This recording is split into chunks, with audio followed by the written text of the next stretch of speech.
சேலம் மாநகர பகுதிகளில் இயங்கும் அனைத்து ஏடிஎம் மையங்களிலும் உடனடியாக காவலர்களை நியமிக்க மாநகராட்சி நிர்வாகம் உத்தரவிட்டுள்ளது. பொதுமக்கள் அதிகம் பயன்படுத்தும் வங்கி ஏடிஎம் மையங்கள் மூலம் கொரோனா தொற்று ஏற்படும் அபாயம் ஏற்பட்டுள்ளது. இதனையடுத்து நோய் பரவலை தடுக்கும் வகையில் அனைத்து வங்கி ஏடிஎம்களிலும் கட்டாயம் காவலர்களை பணியில் அமர்த்த வேண்டும் என சேலம் மாநகராட்சி ஆணையர் உத்தரவிட்டுள்ளார்.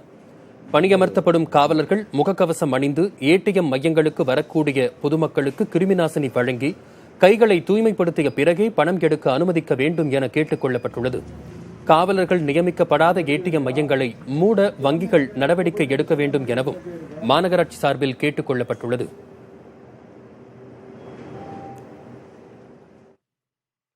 புதுச்சேரியில் முகக்கவசம் அணியாமல் வெளியே வந்த முதியவர் ஒருவர் காவல்துறையினரை பார்த்தும் கடையில் வாங்கிய பில்லை முகக்கவசம் போல் பயன்படுத்தி தப்ப முயன்ற போது சிக்கிக் கொண்டார். நாடு முழுவதும் கொரோனா பரவலை தடுக்கும் விதமாக முகக்கவசம் அணிந்துதான் வெளியில் வர வேண்டும் என அறிவுறுத்தப்பட்டுள்ளது. புதுச்சேரியில் முகக்கவசம் அணியாமல் வெளியே வந்தால் 100 ரூபாய் அபராதம் விதிக்கவும் அம்மாநில அரசு உத்தரவிட்டுள்ளது. இந்நிலையில் லாஸ்பேட்டை சிவாஜி சிலை அருகே முதியவர் ஒருவர் கடைக்கு சென்று வீடு திரும்பிக் கொண்டிருந்தார். அப்போது சிக்னல் அருகே காவல்துறையினர் இருப்பதை கண்ட முதியவர் கடையில் வாங்கிய பில்லை வாயில் கடித்தபடி தப்ப முயன்றார். அப்போது அவரை மடக்கிய காவல்துறையினர் அறிவுரை வழங்கியதோடு 100 ரூபாய் அபராதமும் விதித்து அனுப்பினர்.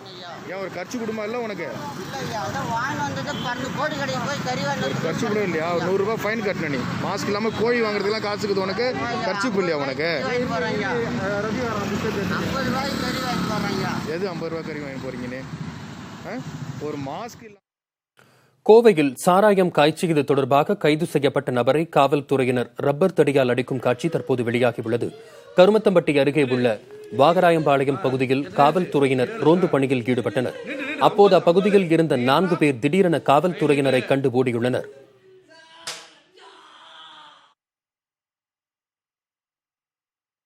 ஈரோடு மாவட்டம் வீரப்பஞ்சத்திரத்தில் விசைத்தறி கூடங்களில் பணிபுரிவோர் வேலையின்றி சிரமத்திற்கு ஆளாகி இருக்கிறார்கள். மாதம் 10,000 ரூபாய் வரை சம்பாதித்து ஊரில் உள்ள குடும்பத்திற்கு அனுப்பி வந்த தொழிலாளர்கள் பொது முடக்கத்தால் வேலையின்றி தவிக்கிறார்கள். ஊரில் உள்ள குடும்பத்தின் தேவை ஒருபுறம், வீரப்பஞ்சத்திரத்தில் தங்கியுள்ளதால் ஏற்பட்டுள்ள செலவு என இரட்டை சுமையில் தள்ளாடுகிறார்கள் தொழிலாளர்கள். பொது முடக்கம் எப்போது முடிவுக்கு வரும் என்ற கேள்வியுடன் காத்திருக்கும் இவர்கள் அடுத்ததாக முன்னிற்கும் கடன் சுமையை எண்ணி கலக்கத்தோடு இருக்கிறார்கள்.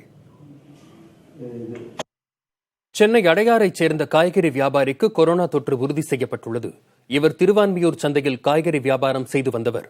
கடந்த 25ஆம் தேதி திருவான்மியூர் சந்தையில் அதிக அளவில் மக்கள் கூட்டம் காணப்பட்டது. அப்போது இந்த நபர் அங்கு காய்கறி விற்பனை செய்துள்ளார். இதன் காரணமாக திருவான்மியூர் சுற்றுவட்டாரத்தில் மேலும் சிலருக்கு கொரோனா பரவி இருக்கலாம் என அஞ்சப்படுகிறது. சென்னை ஸ்டான்லி மற்றும் கீழ்ப்பாக்கம் அரசு மருத்துவமனைகளில் உள்ள கொரோனா வார்டுகள் நிரம்பிவிட்டன. 300 படுக்கைகள் கொண்ட கீழ்ப்பாக்கம் மருத்துவமனை கொரோனா வார்டில் தற்போது 298 பேர் அனுமதிக்கப்பட்டிருக்கிறார்கள். இங்கு மேலும் 100 படுக்கைகளை மட்டுமே போட முடியும். தனிமனித இடைவெளியை பின்பற்ற வேண்டியிருப்பதால் 500 படுக்கைகள் போட வேண்டிய இடத்தில் 150 படுக்கைகள் மட்டுமே உள்ளன. இதேபோல் ஸ்டான்லி மருத்துவமனையின் கொரோனா வார்டில் உள்ள 240 படுக்கைகளும் நிரம்பிவிட்டன. அங்கு இதற்கு மேல் எண்ணிக்கையை அதிகரிக்க முடியாது. எனினும் சென்னை நந்தம்பாக்கத்தில் உள்ள வர்த்தக மையத்தில் 600 படுக்கைகளும், அரும்பாக்கத்தில் உள்ள தனியார் கல்லூரியில் 600 படுக்கைகளும், ராயபுரத்தில் காலியாக உள்ள குடிசை மாற்று வாரிய குடியிருப்பில் சுமார் 500 படுக்கைகளும் தயார் நிலையில் வைக்கப்பட்டுள்ளன. சென்னையில் இதுவரை 1082 பேருக்கு கொரோனா தொற்று உறுதி செய்யப்பட்டுள்ளது. திருவாரூர், அரியலூர், கடலூர் மாவட்டங்களில் நாளை முழு முடக்கம் அமல்படுத்தப்படும் என மாவட்ட ஆட்சியர்கள் அறிவித்திருக்கிறார்கள்.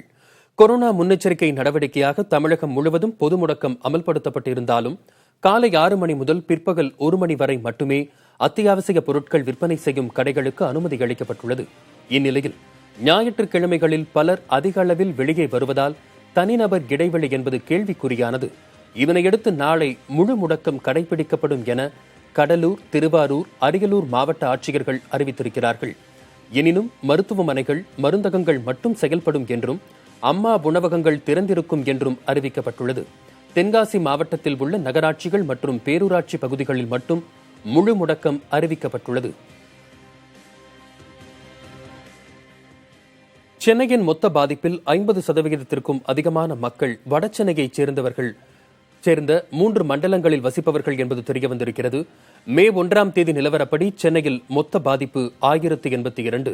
அதில் 576 பேர் வடசென்னையில் உள்ள ராயபுரம், திருவிக நகர், தண்டையார்பேட்டை ஆகிய 3 மண்டலங்களைச் சேர்ந்தவர்கள். திருவிக நகர் மண்டலத்தில் ஏப்ரல் 30ஆம் தேதி 210 இருந்த கொரோனா பாதிப்பு மே 1ஆம் தேதி 259 அதிகரித்துவிட்டது. ஒரே நாளில் 49 பேருக்கு திருவிக நகரில் புதிதாக தொற்று உறுதி செய்யப்பட்டுள்ளது. வடசென்னையில் தொடக்க முதலே அதிக பாதிப்புகளை சந்தித்து வரும் மண்டலம் ராயபுரம். அங்கு மொத்தம் 216 பேர் கொரோனா தொற்றுக்கு ஆளாகியுள்ளனர். தண்டையார்பேட்டையும் கொரோனா பாதிப்பில் முன்னிலையிலேயே இருக்கிறது. அங்கு ஏப்ரல் 30ஆம் தேதி 77 இருந்த பாதிக்கப்பட்டோர் எண்ணிக்கை மே 1ஆம் தேதி 101 அதிகரித்துள்ளது. அரியலூர் மாவட்டத்தில் நாளை ஒரு நாள் முழு பொது முடக்கம் அமல்படுத்தப்படுவதாக மாவட்ட ஆட்சியர் அறிவித்துள்ளார். மாவட்டத்தில் கொரோனா தடுப்பு நடவடிக்கையாக அத்தியாவசிய பொருட்கள் வாங்க பொதுமக்களுக்கு 3 நிறங்களில் அட்டை வழங்கப்பட்டுள்ளது. இந்த அட்டையை பயன்படுத்தி வாரத்தில் 2 நாட்கள் மட்டும் வெளியே வர மக்கள் அனுமதிக்கப்பட்டிருக்கிறார்கள். இந்நிலையில் நாளை ஞாயிற்றுக்கிழமை மட்டும் மாவட்டம் முழுவதும் முழு பொது முடக்கம் கடைபிடிக்கப்படுகிறது. மருந்தகம் மற்றும் பால் தவிர அனைத்து கடைகளும் அடைக்கப்படும் என்று ஆட்சியர் ரத்னா தெரிவித்துள்ளார்.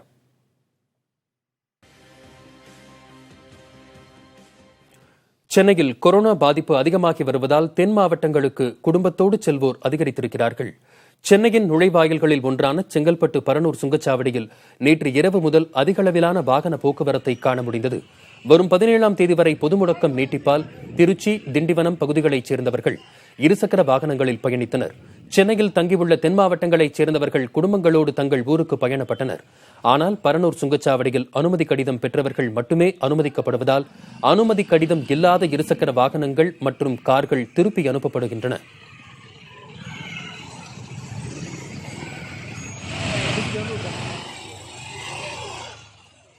நடப்பு நிதியாண்டின் முதல் மாதத்தில் வாகன விற்பனை பூஜ்ஜியத்தை அடைந்துள்ளதாக வாகன தயாரிப்பு நிறுவனங்கள் கவலை தெரிவித்துள்ளன. பொது முடக்கம் அறிவிக்கப்பட்டு மக்கள் வீடுகளுக்குள் முடங்கி கிடக்கும் நிலையில் பாதிக்கப்பட்டுள்ள துறைகளில் வாகனத்துறையும் ஒன்று. சென்ற ஏப்ரல் மாதத்தில் ஒரு வாகனம் கூட விற்கப்படாமல் பூஜ்ஜியத்தை அடைந்திருக்கிறது. குறிப்பாக Maruti Suzuki, Hyundai, Mahindra and Mahindra, Tata Motors ஆகிய நிறுவனங்கள் ஒரு வாகனத்தை கூட டெலிவரி செய்யவில்லை என அறிவித்துள்ளன. மே 4ஆம் தேதிக்கு பிறகு சில தளர்வுகள் அறிவிக்கப்பட்டாலும் ஊரடங்கு அமலில் இருக்கும் என்பதால் உற்பத்தி இழப்பு மட்டுமின்றி சில ஆயிரம் கோடி ரூபாய் மதிப்பிலான விற்பனையை இழக்கவும் வாய்ப்புள்ளதாக வாகன உற்பத்தி நிறுவனங்கள் தெரிவித்துள்ளன. நாகை மாவட்டம் வேதாரண்யம் அருகே பொது முடக்கத்தால் பாதிக்கப்பட்ட பள்ளி குழந்தைகளின் குடும்பங்களுக்கு ஆசிரியர் ஒருவர் நிவாரணப் பொருட்களை வழங்கி உதவியுள்ளார். பஞ்சநதி குளம் மேற்கு கிராமத்தில் பொது முடக்கத்தால் வீட்டுக்குள்ளேயே முடங்கியிருக்கும் பள்ளி குழந்தைகளுக்கு மனரீதியாக நம்பிக்கை அளித்து வரும் பார்த்தசாரதி என்ற அந்த ஆசிரியர் சார்பில் 100க்கும் மேற்பட்ட பள்ளி குழந்தைகளின் குடும்பங்களுக்கு அரிசி, மளிகைப் பொருட்கள், முகக்கவசம் உள்ளிட்டவற்றை வழங்கினார். கொரோனா நோய் தடுப்பு நடவடிக்கையாக பள்ளி குழந்தைகளுக்கு கபசுர குடிநீர் வழங்கப்பட்டது.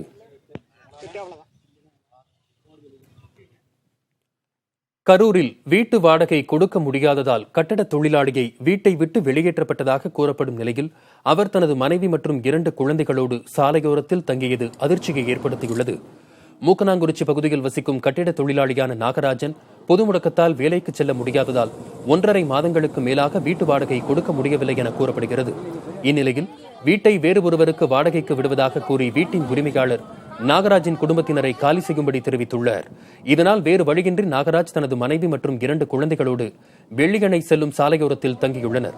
இதனை அறிந்த காவல்துறையினர் அவர்களது வீட்டு உபயோகப் பொருட்களை லாரியில் ஏற்றி வீட்டு உரிமையாளரிடம் பேச்சுவார்த்தை நடத்தி தங்க வைப்பதற்காக நாகராஜை அழைத்துச் சென்றனர்.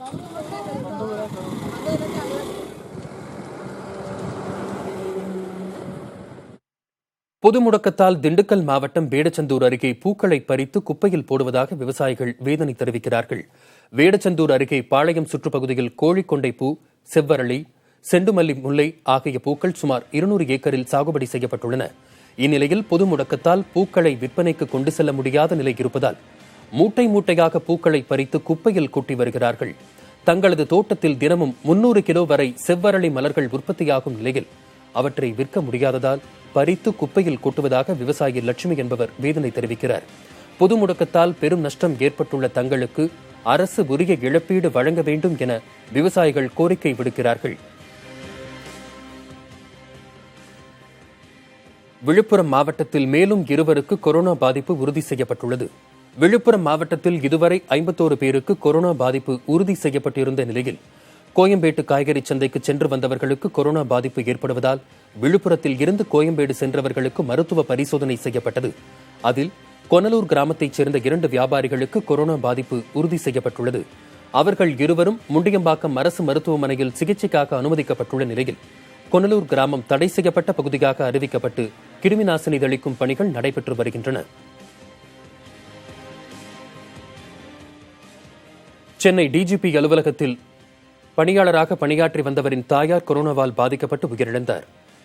டிஜிபி அலுவலகத்தில் தொழில்நுட்ப பிரிவில் பணியாற்றி வரும் அமைச்சு பணியாளர் ஒருவர் கொரோனா தொற்றால் பாதிக்கப்பட்டு ஓமந்தூரார் அரசு மருத்துவமனையில் சிகிச்சை பெற்று வருகிறார். மேலும் 60 வயதுள்ள அவரது தாயார் உட்பட 3 பேருக்கு கொரோனாவால் பாதிக்கப்பட்டு மருத்துவமனையில் அனுமதிக்கப்பட்டனர். இந்நிலையில் அமைச்சு பணியாளரின் தாயார் சிகிச்சை பலனின்றி உயிரிழந்தார்.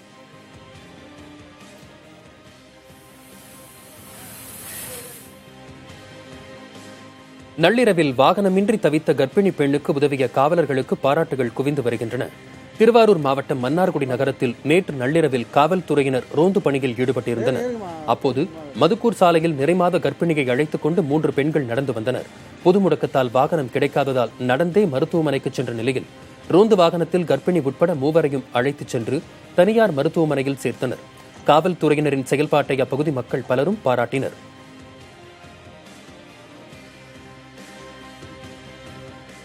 சர்வதேச சந்தையில் கடன் மதிப்பீட்டை பாதுகாத்துக் கொள்ள இந்தியா கொரோனா சார்ந்த பாதிப்புகளுக்காக இன்னும் சுமார் 2.5 லட்சம் கோடி ரூபாய் அளவிற்கு ஊக்கச்சலுகை அளிக்க பரிசீலனை செய்து வருவதாக தகவல்கள் வெளியாகியுள்ளன. கொரோனாவால் ஏற்பட்டுள்ள பாதிப்புகளை சமாளிக்க இந்தியா மொத்தமாக 4.5 லட்சம் கோடி ரூபாய் வரை ஊக்கச்சலுகைகளை அறிவித்தால்தான் நாட்டின் கடன் மதிப்பீடு குறையாமல் பாதுகாக்க முடியும் என அதிகாரிகள் தெரிவிக்கிறார்கள். இந்நிலையில் ஏற்கனவே மார்ச் மாதத்தில் ஊரடங்கு அறிவிக்கப்பட்ட போது 1,70,000 கோடி ரூபாய் அளவிற்கு ஊக்கச்சலுகைகளை மத்திய அரசு அறிவித்தது. இது நாட்டின் பொருளாதார வளர்ச்சியில் 0.8% அளவே ஆகும். இன்னும் 1.5% முதல் 2% வரை ஊக்கச்சலுகைகளை அறிவிக்க வாய்ப்பு இருப்பதால் மத்திய அரசு கூடுதலாக 2,80,000 கோடி ரூபாய் அளவிற்கு ஊக்கச்சலுகைகளை அறிவிக்கலாம் என அதிகாரிகள் கூறுகிறார்கள். ரயில்களில் அனுப்பப்படும் பார்சல்களுக்கான கட்டணத்தை ஆன்லைன் மூலமே செலுத்தலாம் என அறிவிக்கப்பட்டுள்ளது. கொரோனா முன்னெச்சரிக்கையாக தனிமனித இடைவெளியை கடைபிடிக்கும் வகையில் இந்த நடவடிக்கை எடுக்கப்பட்டுள்ளது. தெற்கு ரயில்வேயின் சென்னை கோட்டம் வெளியிட்டுள்ள அறிவிப்பில் பார்சல்கள் ஏற்றிச் செல்ல அனுமதி பெற்றதும் அதற்கான கட்டண தொகையை net banking, RTGS, NEFT, UPI மூலமாக செலுத்தலாம் எனவும் கூறப்பட்டுள்ளது. கட்டண தொகை ரயில்வே நிர்வாகத்திற்கு செலுத்தியது உறுதி செய்யப்பட்டவுடன் வாடிக்கையாளர்களின் பார்சல்கள் அந்தந்த இலக்கிற்கு கொண்டு சேர்க்கப்படும். இது தொடர்பான விரிவான விவரங்களை www.srcommercialmas.com என்ற இணையத்தில் தெரிந்து கொள்ளலாம். தமிழகத்தில் பொது முடக்கத்தை மீறி வெளியில் சுற்றியதாக 3,86,509 பேர் கைது செய்யப்பட்டு ஜாமீனில் விடுவிக்கப்பட்டுள்ளனர். கொரோனா பரவல் தடுப்புக்கான கட்டுப்பாடுகளை மீறுவோர் மீது காவல்துறையினர் நடவடிக்கைகளை எடுத்து வருகிறார்கள். அந்த வகையில் அத்தியாவசிய தேவைகள் இல்லாமல் வெளியில் சுற்றியது தொடர்பாக தமிழகத்தில் 3,66,430 வழக்குகள் பதிவு செய்யப்பட்டுள்ளன.